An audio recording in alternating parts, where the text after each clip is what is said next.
Muy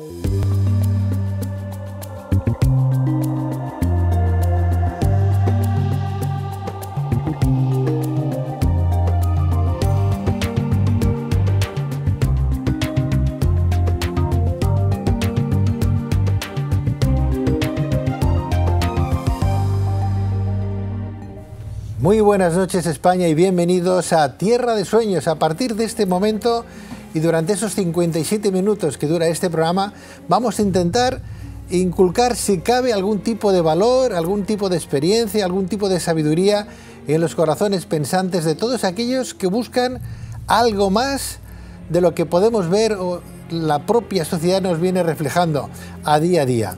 Vamos a intentar escudriñar de alguna manera, si cabe, ese proceso histórico de sabiduría, de conocimiento, gracias a todos nuestros invitados que en el día de hoy vienen a hablarnos de cosas que tienen que ver con los credos, con la trascendencia y con los valores personales. Muy buenas noches y bienvenidos a Tierra de Sueños.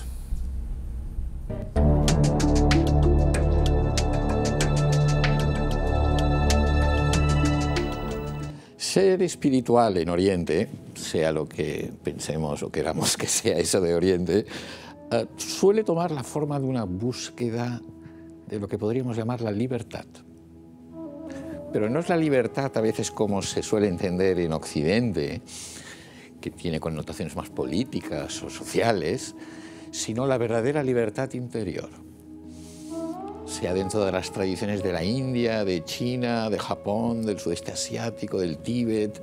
En la mayoría de tradiciones de origen asiático, ser espiritual implica una búsqueda de una libertad. A veces le llaman liberación, nirvana, moksha, mukti, tiene muchos nombres, pero suele ser una liberación. ¿De qué? Bueno, ahí cada uno, pero normalmente de la ignorancia y el sufrimiento.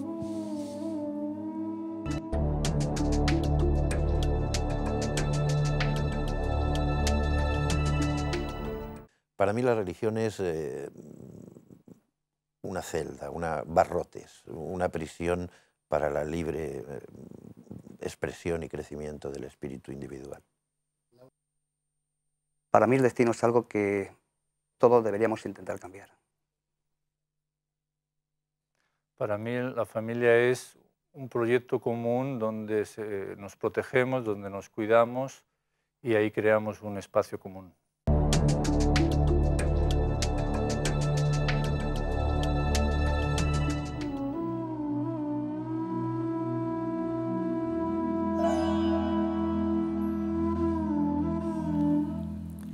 A lo largo de la historia, tanto Oriente como Occidente han experimentado constantes transformaciones y han absorbido muchos rasgos del uno y del otro, pero siempre ha existido cualidades o puntos de vista que han marcado diferencias entre ambos. En este sentido, existe la idea de que con la filosofía oriental surgió un hombre contemplativo y respetuoso de su entorno natural, inclinado a la meditación, al simbolismo y a la mística. En cambio, en Occidente se habría originado un hombre crítico que se basaría fundamentalmente en la razón, lo racional y lo práctico. Bien, pues para hablar de la espiritualidad y sabiduría oriental frente a la occidental, nos acompaña esta noche Agustín Paniker, editor, escritor especializado en la cultura de la India y director de la editorial Kairos.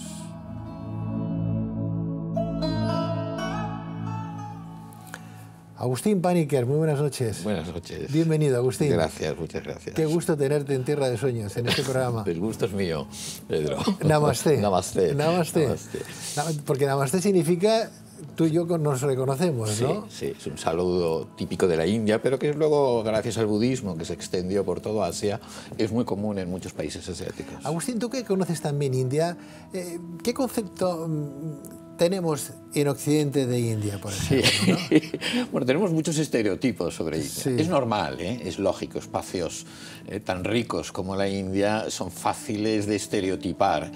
Y hay tres que pesan mucho, ya desde los griegos, o sea, la cosa viene de lejos. Uno es la India de la sabiduría.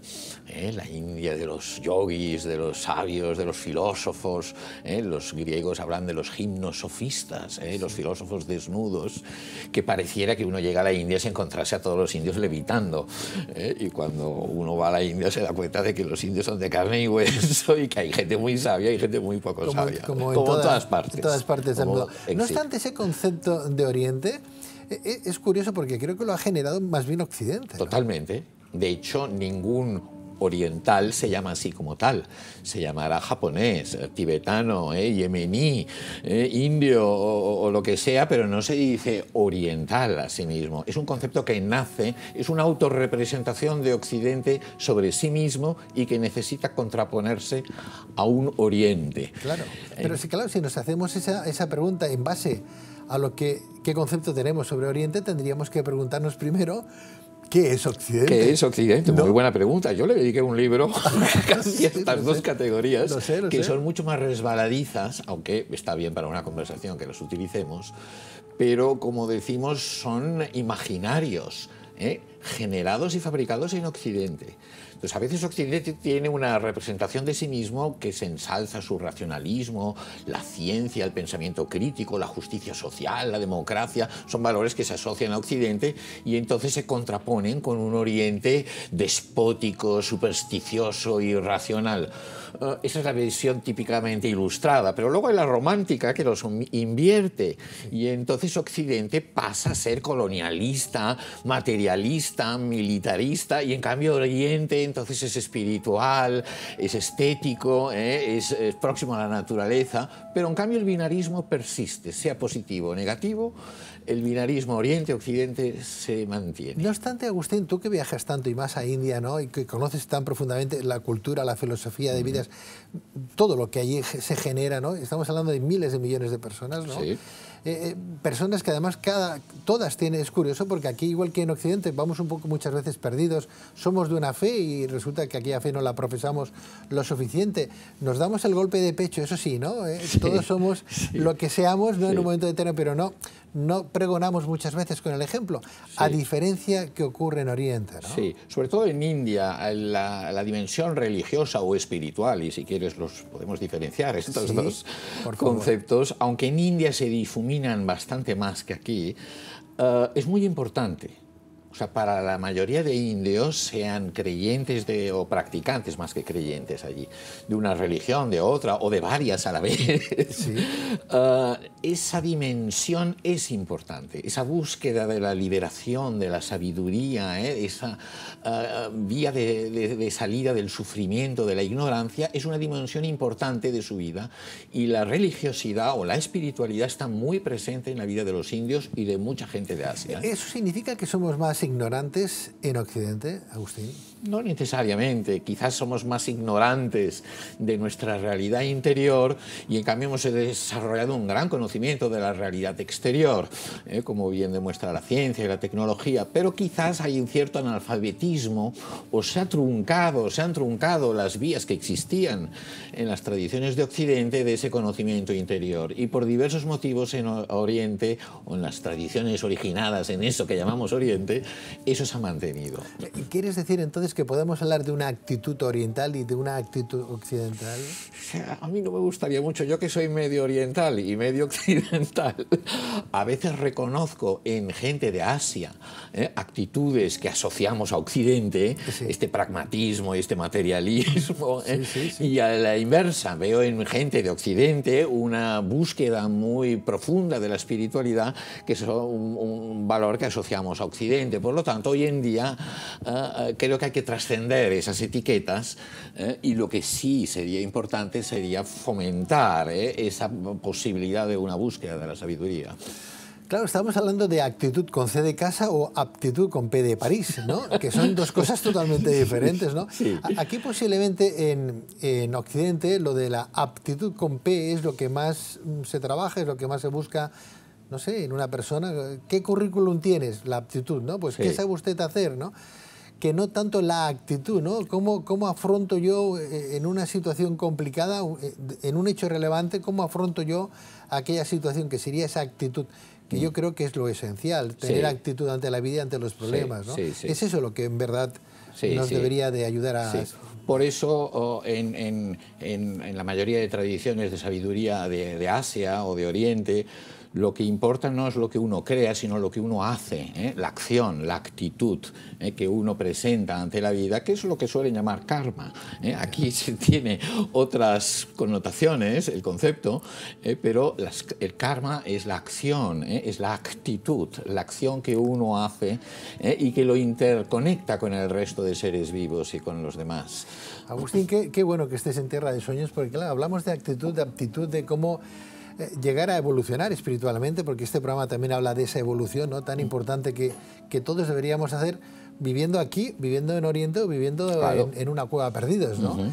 Tampoco hace falta ser una anacoreta, ¿no?, para vivir la espiritualidad, ¿no?, ni esa actitud ante la vida, ¿no? Ni mucho menos. Mucha gente me pregunta, bueno, ¿y usted en la India que va a estos ashrams, estos centros tan importantes? Yo digo, mire, yo la espiritualidad en la India, donde más la vivo, es en un pueblito de la India profunda, con gente casi analfabeta, con unas mujeres que en unas condiciones muy duras, de pobreza o de dificultad, y que en cambio tienen una actitud, eso que mencionabas, ante la vida, que yo solo puedo cualificar de sabiduría, y de sabiduría muy profunda, de espiritualidad, de reconocer lo sagrado en cada acto, en cada gesto, en cada lugar, en cada piedra, en las comidas.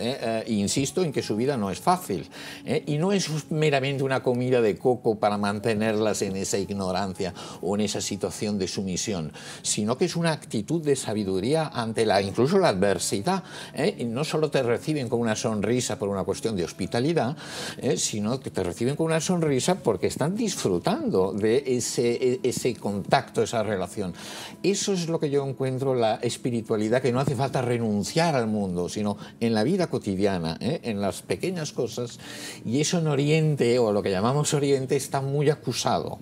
No es en la trascendencia y en unas...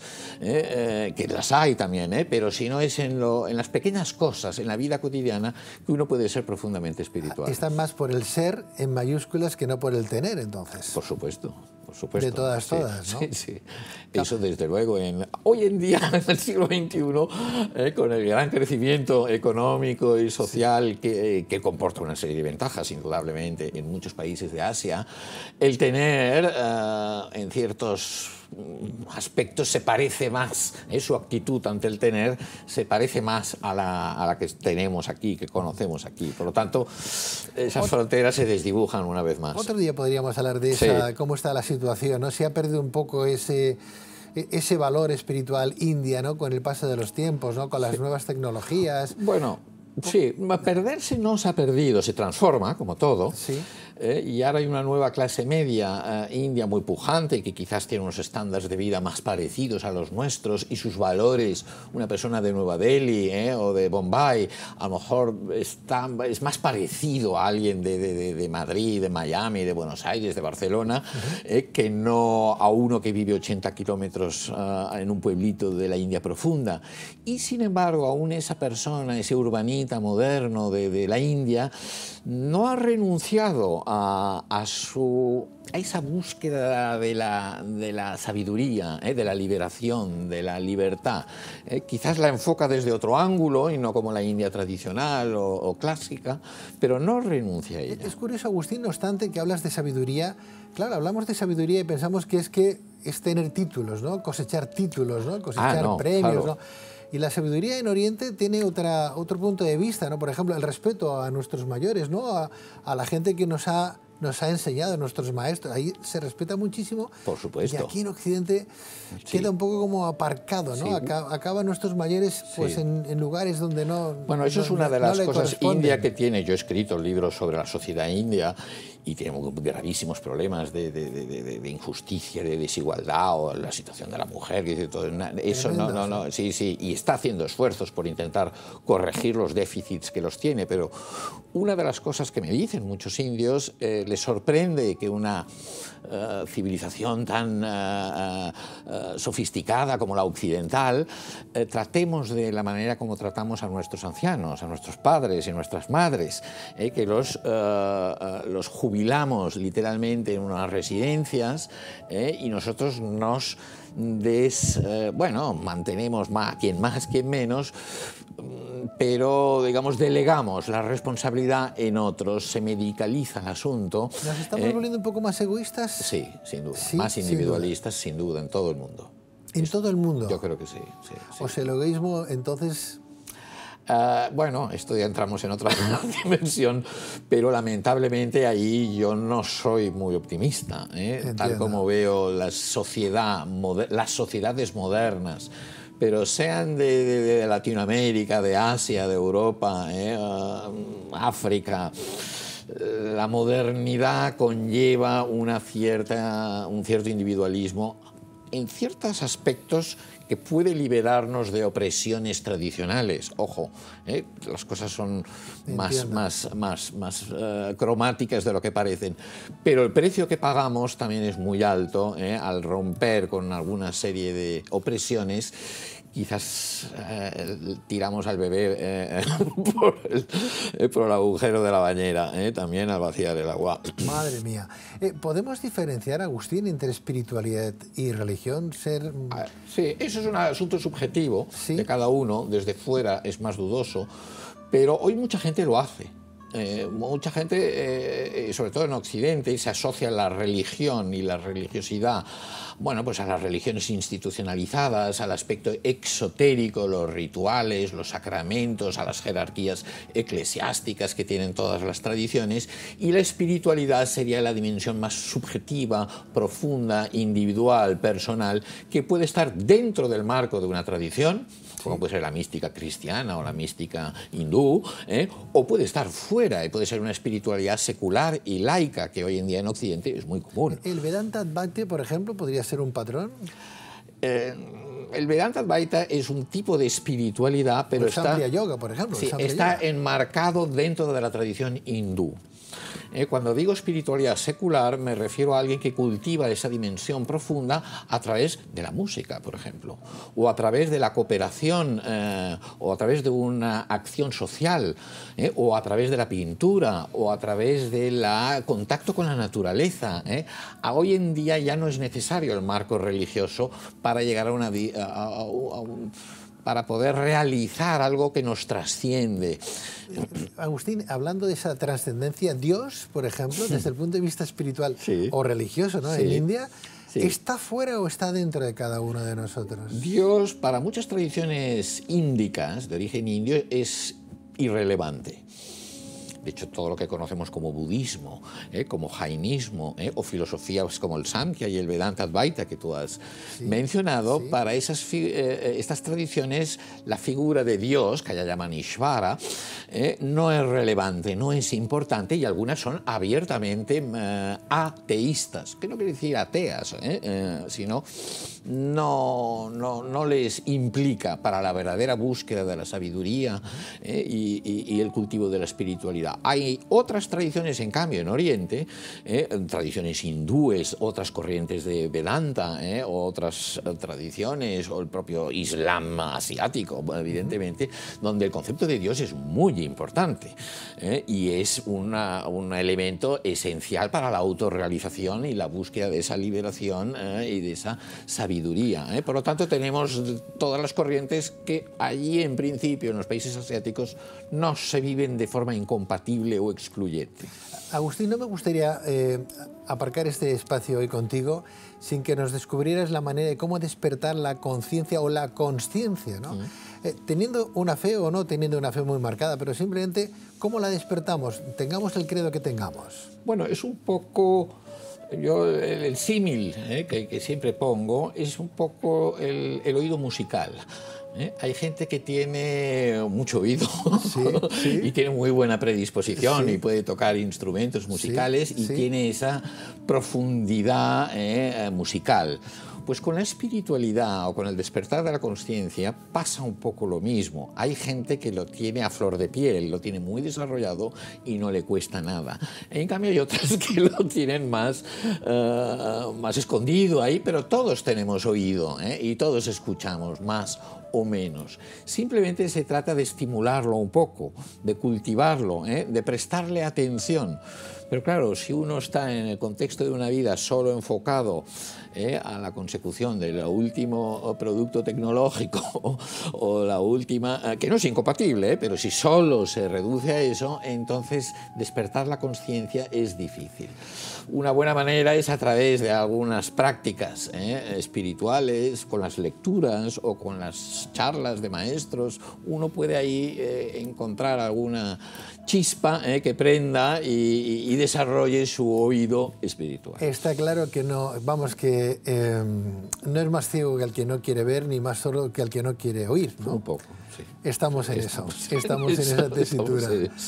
Pues Agustín Paniker, te decíamos al principio Namaste y ahora te digo Satnam. Sí, muchas gracias. De corazón a corazón, muchísimas gracias por estar. Gracias a ti, Pedro. En Tierra de Sueños. Y encantado de estar en el programa. Y felicidades por esta fantástica editorial que llevas a cabo, adelante, ¿no? Como editor de Kairos. Muchas gracias. Gracias y buen viaje a India. Gracias. Buenas noches.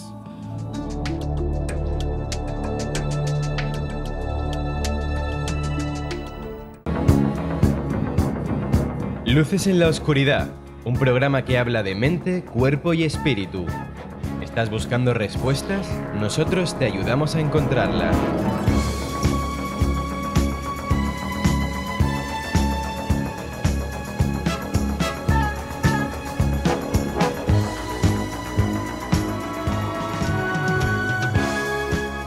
¿Quieres ser una luciérnaga más en la noche? Bienvenidos a Luces en la Oscuridad.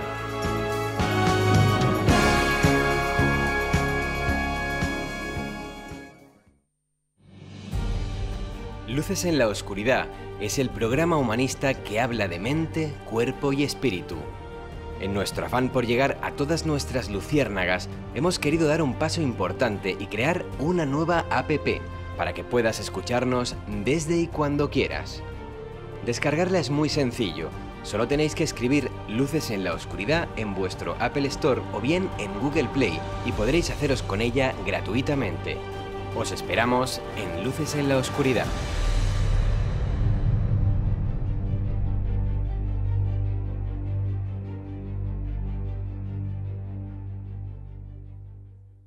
Para mí la religión es una celda, barrotes, una prisión para la libre expresión y crecimiento del espíritu individual. Para mí el destino es algo que todos deberíamos intentar cambiar. Para mí la familia es un proyecto común donde nos protegemos, donde nos cuidamos y ahí creamos un espacio común.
La ablación es cortar una parte de una mujer dentro de su cuerpo. Es la ablación que se practica en África, en 25 países del mundo. Es una cosa es un fenómeno que existe ya, que está cortando dentro de nuestro cuerpo, que no tiene derecho a cortarnos, que no pertenece. Queremos estar viviendo lo que Dios nos ha dado. Es una parte del clítoris que está cortando dentro del cuerpo de la mujer.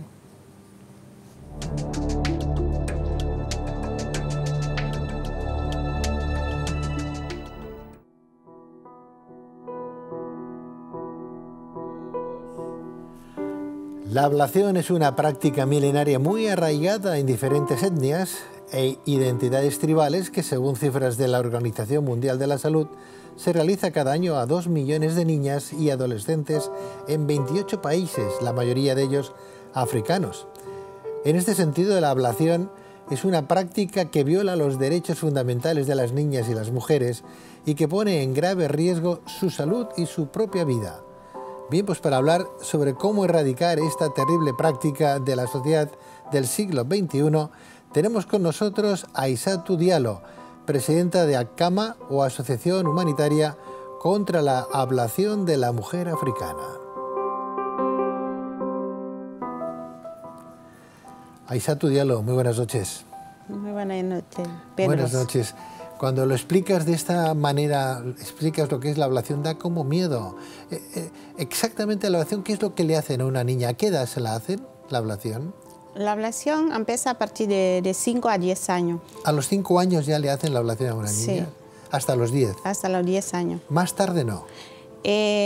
Algunos países que practican de 15 a 45 años. Pero en principio es de 5 a 10 años. De 5 a 10 años. ¿Y en qué consiste exactamente la ablación? Explícanoslo. La ablación es cortar una parte de una mujer que se llama el clítoris y quitarle el derecho de ser como mujer. O sea, le cortan una parte del clítoris en sí, no Sí. los labios exteriores de la mujer, sino el clítoris en sí. El clítoris. O sea, con lo Entonces, cual pierde la mujer todo tipo de sensibilidad sexual. sí. Pierde completamente la parte sexual dentro de su cuerpo. Me depende de los tipos también de la ablación. Como hay tipos de la ablación, tiene que saber qué son los tipos. Hay tipo que es tipo 1, el tipo 2 y tipo 3. Explícanoslo, por favor. El tipo 1, que se corta un trocito y te deja un poquito para que tú puedas sentir. El tipo 2, que te quita todo y no te deja nada, y que te deja como una mano. Y luego el tipo 3 es el tipo que es muy peligroso, que pasa en África. Ese tipo 3 lo usan bastante, que te corta el clítoris, luego te corta el labio de la vagina y luego te cose, te deja un trocito para hacer solo pipí, ni para tener la regla, solo para tener pipí. O sea, el tipo 3, la ablación tipo 3, sí. te corta Te corta y te cose. el labio. El labio inferior. Sí. Y luego los clítoris, todo. Y ¿Todo? te cierra y te deja un trocito para hacer pipí. Y cuando te case, llega el momento de casarte, es que cuando ya la niña que hace la ablación solo le da un poquito de tiempo a la familia. Ya dentro de poco tiempo ya se casa. Se casa de 14, 16 años. Cuando te case, y al día que tu casamiento, la misma señora que te ha hecho la ablación es la misma señora que te va a abrir para que tú puedas tener relaciones sexuales con tu marido. Si no, no podrás tener nada. O sea, en esa ablación tipo 3 te cosen los labios, ¿sí? Sí. Cuando eres muy pequeñita, Sí. con lo cual cuando te casas han pasado 4 o 5 años Sí. y los labios ya se han juntado. Ya se han no juntado. queda, ya está pegado aquello. Sí, sí, sí. El clítoris te lo han cortado, no tienes ningún tipo de estímulo sexual, No. ¿no? Y cuando llega la niña con 14 años a casarse, Sí. la misma persona que la cosió, Sí. con un cuchillo normal, ¿cómo lo hacéis? ¿Cómo Lo se hace? obre como lo ha cortado. Lo Le- obre le- así, le vuelven sin a cortar. anestesia, sin nada. Lo vuelve a cortar, lo vuelve a abrir. Lo que cosieron lo vuelven a cortar Sí. el mismo día del matrimonio, El mismo día del matrimonio. para que pueda, Tener relación con su marido. pero una relación que no tendrá ningún tipo de reconocimiento sexual, ella no sentirá nada. No, no va a sentir nada, porque es que ya no siente nada, solo siente dolor y tiene trauma psicológico dentro del cuerpo de ella y ya no tiene nada, solo es un dolor, es una cosa que nosotros mismos no podemos explicar, porque es un dolor que tú te pasas toda la vida, esto te quedará por toda la vida. Y claro, si la abren y tiene relaciones sexuales además esa niña, esa misma noche no dejará de sangrar. No dejará de sangrar. Por esto, en algunas ocasiones, hay muchas mujeres que tienen miedo cuando se case, que llega la noche. Es que no quiere que llegue a la noche, solo quiere hacer todo el día para que el marido no se acerque.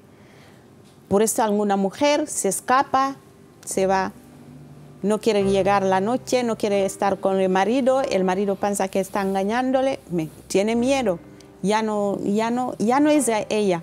Ella misma ya no existe dentro de su cuerpo. Es otro mundo, otra persona que ya no tiene ni derecho ni nada. Si esa niña queda embarazada esa noche, entonces ¿qué? Si esta niña se queda embarazada, ahí viene el problema. Consecuencia que va a venir muy grande es que esta niña, ya que lo labio que se seca, si se pone embarazada, es que un hombre que deja a una mujer embarazada no lo toca. Eso parte de África, no lo toca. Dice que cuando tú estás embarazada no te toca.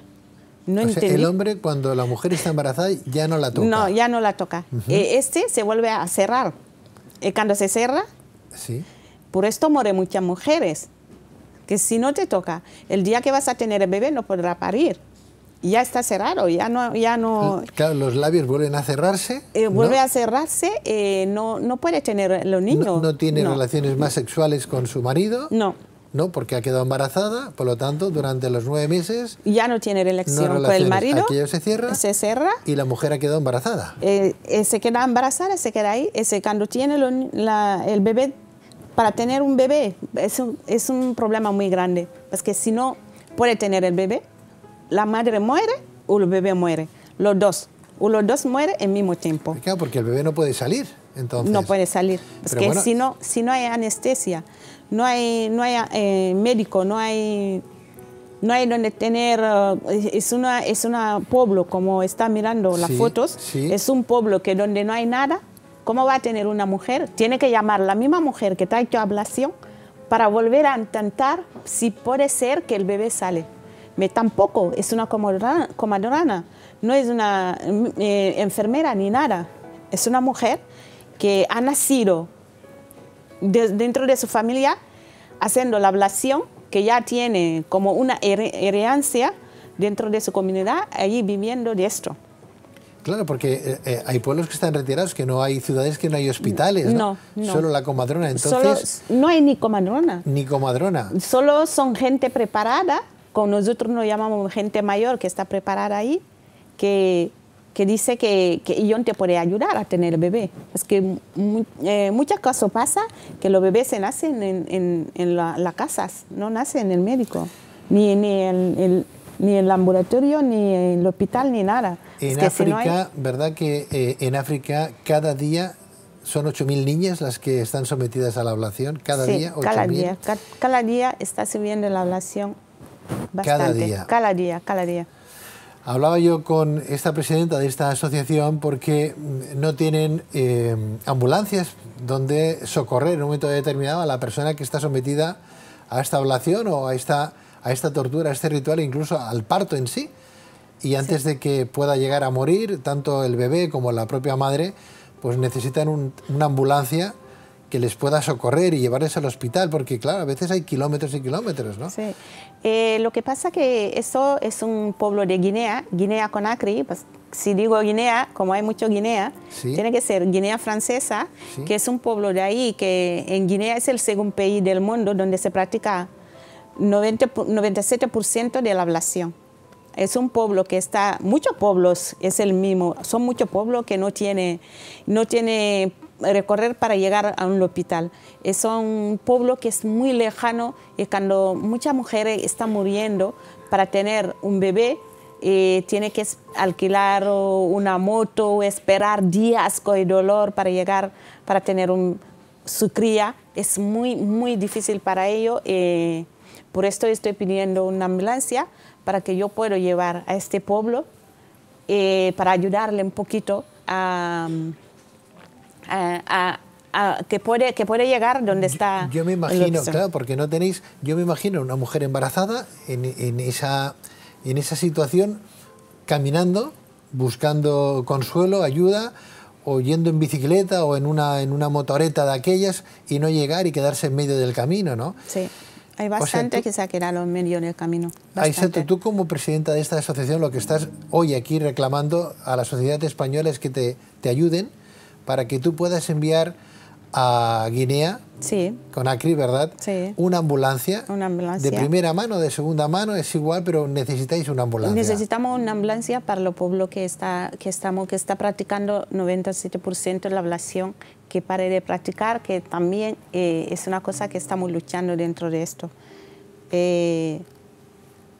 Eso que por eso estamos pidiendo a la sociedad española que nos ayude, si también hay alguna persona que puede dar una furgoneta para convertir en ambulancia, no sé, o ayuda, no sé. ¿Podríamos dar alguna página web, algún teléfono tuyo para ayudarte a encontrar esa ambulancia de primera, de segunda mano, pero que funcione, que esté bien y que se pueda enviar allí a Guinea? Sí, puedo dar el Facebook de la asociación humanitaria. Sí. Es ACAMA. ACAMA. ACAMA. Sí. En el Facebook entra ahí donde estamos trabajando, ponemos cosas. El número de teléfono también. Sí. Es el 602-300-084. ACAMA con H intercalada, A-H-C-A-M-A. Ese sería el Facebook. Es el Facebook de ACAMA, humanitaria. Ojalá podamos encontrar esa ambulancia. Sí, es que ya es el momento que nosotros decimos que los jóvenes que están trabajando ahora, que ahora es los jóvenes que están reclamando. Estamos en el XXI siglo, no queremos que siga la barbaridad, este fenómeno, y ya quiere parar este fenómeno y ya. Que tenemos que luchar para decidir ya y basta. En los jóvenes hoy en día, como hay más estudio, es esto que está pasando. Ojalá podamos decir adiós a la ablación, no solamente en África, sino en todas las partes del mundo. Va a ser muy difícil, porque ya va a ser muy difícil. En India hay una parte que está legalizado en el hospital, que ya está practicando en el hospital mismo, la ablación ya está legalizada y ya lo está haciendo. No sé cómo vamos a hacer para parar esto, es una cosa... Trabajando, sí, como nosotros asociaciones, trabajando así, luchando. Y despertando conciencias, sí, ¿no? Que la gente te vaya viendo en televisión, sí, sí. te escuche en la radio. La radio, la televisión, y que sepan, luchando. Que sepan lo que es la ablación, porque yo no creo que mucha gente sepan hasta qué punto es peligrosa y hasta qué punto muere una niña en un momento determinado. Mira, esta chica que acaba de salir ahora, ¿sí? Tiene la ablación 2 veces. ¿Por qué? Es que la ablación lo tiene en el clítoris y la ablación lo tiene a la cara. También. Es que la cara, que lo corta la cara. Esa es otra forma de ablación también. Es una marca que lo tiene. Ya es un... yo no entiendo. Gracias a Dios que yo no he nacido esto. Aisato Diallo, te agradezco mucho, presidenta, que estés en Tierra de Sueños. Ojalá podamos encontrar esa buena gente que hoy nos esté viendo y que digan, yo voy a ayudar a Aisato. Voy a meterme en esta página en Facebook, ACAMA, y decir, pues mira, yo tengo X dinero, tengo un coche que podría ser perfectamente una ambulancia con los recursos posteriores que luego se pueden aplicar, o bien alguna empresa que se dedique al transporte de este tipo de personas a través de ambulancias y demás, que te puedan ofrecer una ambulancia. Y adiós a la ablación para siempre. Sí, eso en el futuro sí que es esto que queremos. Muchísimas gracias en la Canal 25 de estar aquí con vosotros. Es la primera vez que espero que voy a repetir más. Las veces que quieras. Vosotros necesitáis saber más cosas de África y todo esto. Yo estaré dispuesta. Eres muy amable. Mucha suerte y gracias por venir. Gracias, Aisato.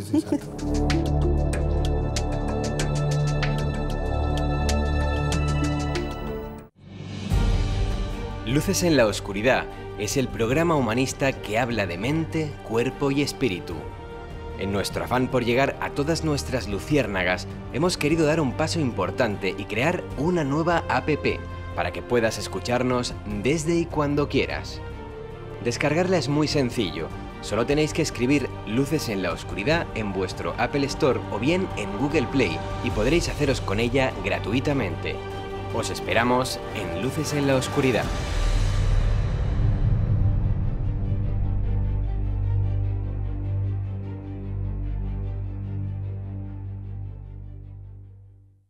Sin la injusticia ese sistema no puede funcionar. Y ahora sí, si le das la vuelta, está la injusticia que está matando a 20.000 niños de hambre al día.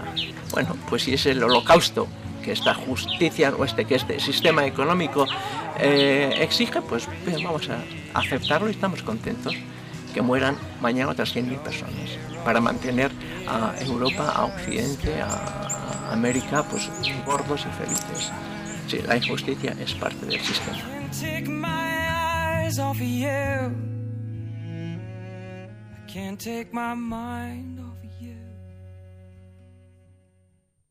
La religión para mí es necesaria porque la gente necesita conductos para vivir con una mentalidad.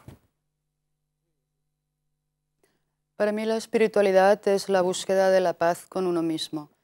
Esto también quiere decir que estás en paz con los demás. Para mí Dios es el gran arquitecto del universo.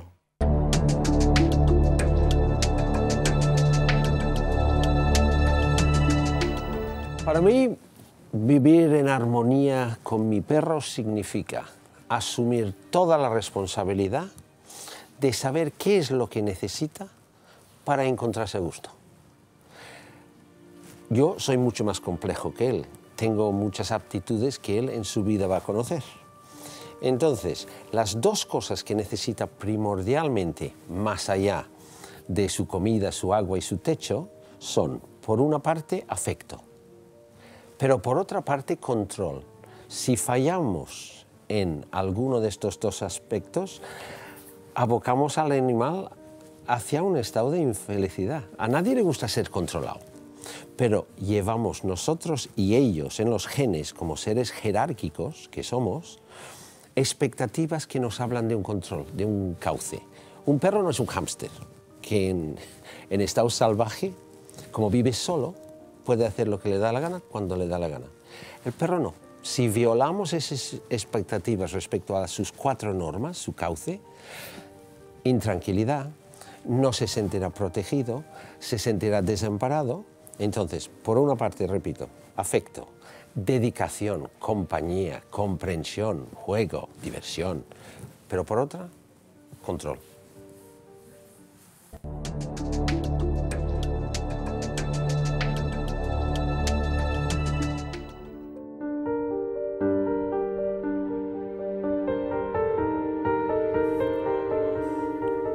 El trabajo de un educador canino consiste generalmente en la rehabilitación psicológica de los perros. En este sentido, ayuda a encontrar el equilibrio psicológico de cada animal, proporcionando los conocimientos necesarios a sus propietarios humanos para que convivan y eduquen a su perro de la mejor manera. Bien, pues para hablar sobre cómo educar a nuestros perros sin necesidad de reñirlos, nos acompaña Ken Sewell, educador canino, adiestrador, especialista en la modificación del comportamiento canino, académico corresponsal de la Academia de Ciencias Veterinarias de Cataluña, conferenciante, articulista, escritor y autor, entre otros, de Corazón Canino, de Plataforma Editorial.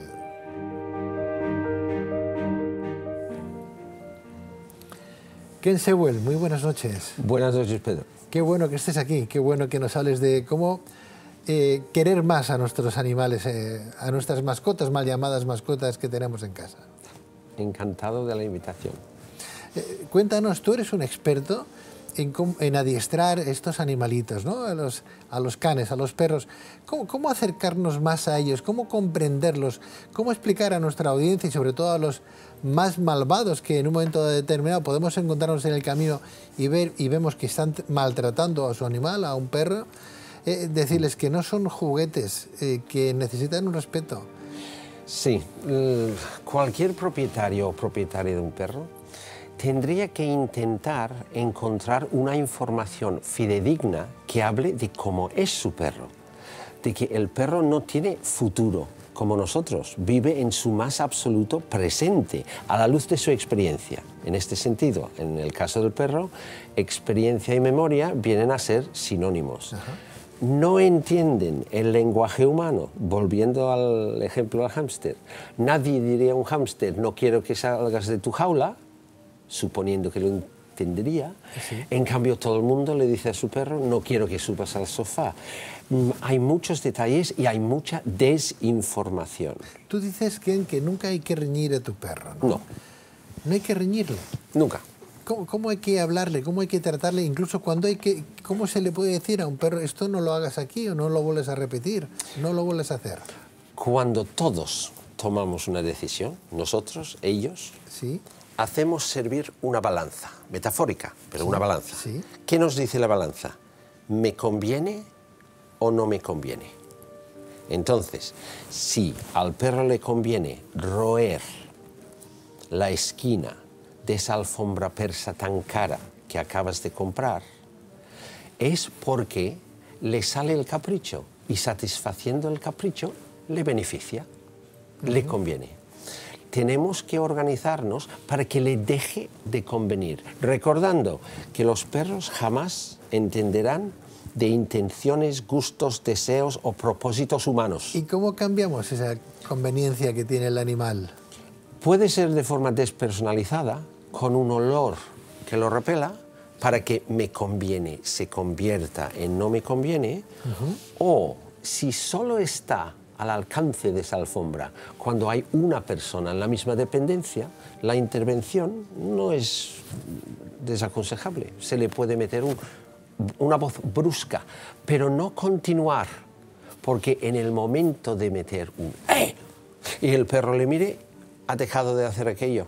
Entonces es el momento de la reconciliación fundamental, el pero te quiero igual. A veces yo creo que nos equivocamos mucho a la hora de reñir o de amonestar a nuestro perro, porque él solamente sabe de caricias, de cariño y de afecto, no sabe muchas veces por qué le estamos riñendo, ¿no?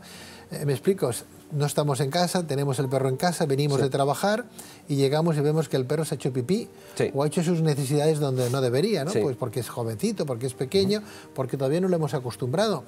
Y lo primero que hacemos antes de saludarle es ¿qué has hecho?, ¿no? Le reñimos cuando hace horas que aquello lo hizo. O segundos. O segundos. O sea, hay un desfase en el tiempo. ¿El perro asocia lo que le estamos diciendo, ese enfado, ese enojo que tenemos, de lo que ha hecho o no? En absoluto. En absoluto, o sea, no sirve para nada. La reprimenda va a parar a lo único que está sucediendo en el momento de la reprimenda, que es nuestra llegada. Sale a recibirnos con alegría y ¿qué recibe? Una bronca. Con lo cual dejará, si se repite en veces consecutivas, de salir a recibirnos. No podrá jamás ejercer efecto alguno sobre la micción que provocó aquello que no queríamos que sucediera. O sea, el perro no asociará la riña a lo que... Jamás. Hizo hace horas, haciéndose el pipí. O segundos. O segundos, no la asocia. No. O sea, tiene que ser en el momento. El perro no tiene una memoria proyectable como nosotros. Para revivir sensaciones relacionadas con un hecho pasado, tiene que haber un elemento de esa situación presente. Entiendo. Imposible. ¿En qué nos estamos equivocando? Tú eres adiestrador, ves por la calle gente, personas que te han traído sus canes a tu casa, como adiestrador que eres, ¿no? ¿En qué, en general, nos estamos equivocando cuando tenemos un perro en casa? Hombre, gran parte de la desinformación actualmente se basa en una benevolencia falsa, que es que todo se consigue con un premio. No es cierto, no se puede obligar con un premio. Solo se puede invitar al animal a participar voluntariamente en un ritual, que empieza con la palabra sí. Si te sientas, yo te daré. Y si el perro no se sienta, nos comemos el chuche y ya está. Tampoco beneficia al animal esos chutes de jugo gástrico esporádicos de tanto Frankfurt, que está de moda. Pero las modas no siempre se basan en realidades. Aquí hay un engaño. ¿Por qué utilizan el premio para intentar que el animal obedezca? Porque con los perros de asistencia se utiliza. ¿Cuál es el perro de asistencia, la raza sine qua non? El labrador. El labrador. Pero es que se acaba de establecer un vínculo genético con la obsesión por la comida y consiguiente tendencia a la obesidad en el labrador. O sea que es un caso aparte, pero vivir pendiente del siguiente premio tampoco es ningún regalo de los dioses. Ken, tú llevas más de 45 años tratando, adiestrando, hablando con los dueños, enseñándoles cómo tienen que tratar, buscando un poco esa complicidad que hay entre el perro y el dueño, ¿no? Se establece un diálogo, porque hay una comunicación, el perro no te habla, pero se está transmitiendo, te transmite lo que él quiere, ¿no? Sí. ¿Cómo aprendemos eso? Porque nosotros, antes de tener nuestro neocórtex, que solamente lleva 200.000 años en existencia, nada más, todo nuestro edificio bioquímico funciona de una manera muy parecida al del perro. Nosotros intuitivamente percibimos cuando está disgusto, cuando está enfadado, cuando reconocemos las señales. Lo que pasa es que hay que aprender en un escenario tan pequeño como es la típica vivienda urbana, cómo interpretar y reaccionar ante sus manifestaciones. Entiendo. Porque a un animalito, ¿cómo llegamos a entenderlo? Porque claro, por ejemplo, un perro, supongo que será por tamaño, ¿cuántas veces debe salir de casa a darse una vuelta para que no se estrese, para hacer su pipí? ¿Cuántas veces al día hay que sacarlo? Si se lo preguntáramos al perro, diría el máximo número posible. Claro. ¿Cuál es la realidad? Que la vida no puede girar alrededor de los gustos de un perro, con lo cual las personas sacan al perro las veces que pueden, no las veces que quieren, porque aunque existe esta desinformación que hace mucho daño, la típica propietaria o propietario de un perro quiere lo mejor para su animal. Afortunadamente, ha cambiado mucho la cosa. Los perros no están atados a una cadena, generalmente, donde hay información, donde circula la información. Pero es una solución de compromiso. Entiendo. Quieren el perro y tienen que trabajar. Entonces se busca lo mejor posible dentro de este cauce. ¿Hasta qué punto el ser humano es responsable o le falta responsabilidad para mantener un animalito en casa? Esto va como va. O sea, hay tantos grados de responsabilidad, quizás como haya personas.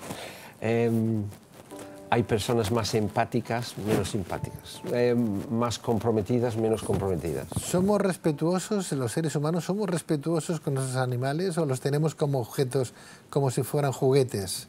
Tenemos toda la gama. Hay toda la gama. Escasea tanto el blanco como el negro.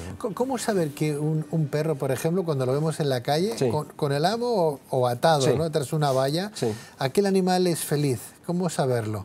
¿Cómo saber que aquel animal está maltratado? Lo digo porque a lo mejor vemos algo y podríamos llamar al 062, a la Guardia Civil, a Seprona, pues para denunciar. Oiga, aquí he visto que hay un maltrato o aquel animal está atado las 24 horas del día y nadie le hace ni caso. No podemos basarnos en su supuesto estado de ánimo, pero sí en su estado físico y el tiempo que pasa solo, que ya es un maltrato, porque es un animal de grupo. Luego, que si hay comida, si no hay comida. Cosas observables. El estado de ánimo es lo último, porque lo otro pesa muchísimo más. Es observable, se puede hacer constatar. Entiendo yo que a veces vemos a un perro o un perrito, mayor o menor, es igual, porque tienen las mismas características, las mismas necesidades en un momento determinado a la hora de proyectar sus intereses. El pequeñito como el mayor. Sí. Les pasa un poco como a nosotros. Como a los seres humanos. O sea, de pequeños, en la primera infancia, nos acercamos a todo, porque es la época de descubrir cómo funcionamos. Me refiero a la raza, ¿eh? Sí. No a la edad del perro. Las diferencias de comportamiento entre razas. La raza es un concepto probabilístico, porque el antepasado común de todas las razas es el lobo. Entonces, nuestra intervención ha hecho el San Bernardo, ha hecho el Chihuahua. Hay básicamente 4 ramificaciones morfológicas que conllevan un determinado tipo de comportamiento. Tanto el San Bernardo como el Chihuahua pertenecen a los molosos, que tienen una actitud más bien contemplativa. Los graioides son los lebreles y galgos, que son muy independientes, difíciles de controlar en el exterior y quizás algo demasiado decorosos en casa. No hay una gran interacción ahí. Entiendo. Bracoides, orejas caídas, vinculadas con la caza, cocker, etcétera, etcétera, son tozudos en general. Y luego los lupoides, tipo pastor alemán, que permiten una mayor compenetración, porque son los que más se han utilizado para trabajar con el hombre. Ken, como adiestrador, 45 años trabajando, ayudando a educar a los perros, educando también, en cierta manera, también a los dueños, ¿no? ¿A los perros? A través de los dueños. A través de los dueños. Porque a un dueño, perdón, no le interesa que su perro me obedezca a mí. Solo un consejo que me gustaría que la gente que nos está viendo, y si nos ve algún maltratador que eso lo aplique, ¿no? Sí. Hay gente que maltrata a los animales por el mero hecho de maltratarlos, ¿no? Si hablamos de perros, por ejemplo, acaba la temporada de caza y aquel galgo ya no me sirve para nada. Por consiguiente, si no me sirve, pues lo tiro a un pozo, le corto las patitas, hago barbaridades con aquel animal, ¿no? ¿Qué les dirías? ¿Qué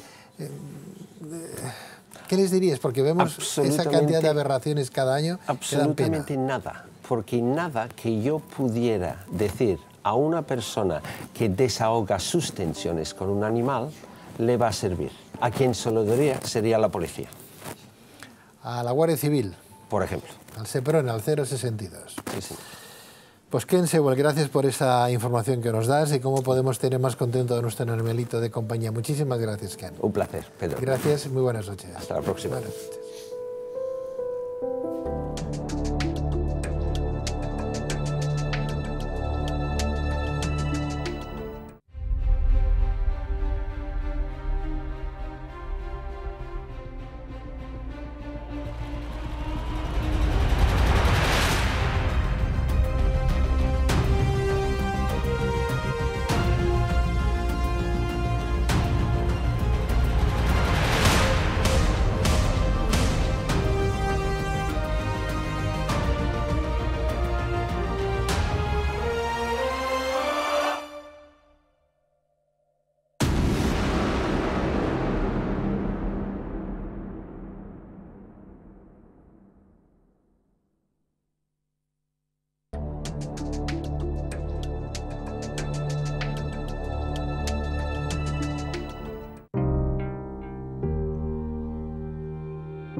Bueno, pues ya hemos llegado al punto y final de Tierra de Sueños. Volveremos en una nueva ocasión siempre y cuando nos quieran ver y nos permitan entrar en sus casas.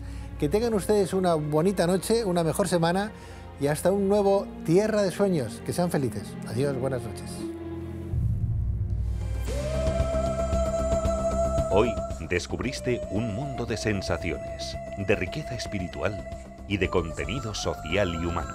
Hoy, más que nunca, te sientes fuerte para alcanzar tus metas y objetivos que te propusiste. Hoy, has descubierto herramientas para tu crecimiento interior, tu calidad de vida y tu conocimiento del mundo real y onírico. Cierra puertas, abre caminos, sigue el viento y deja el sol a tu espalda. Tierra de Sueños.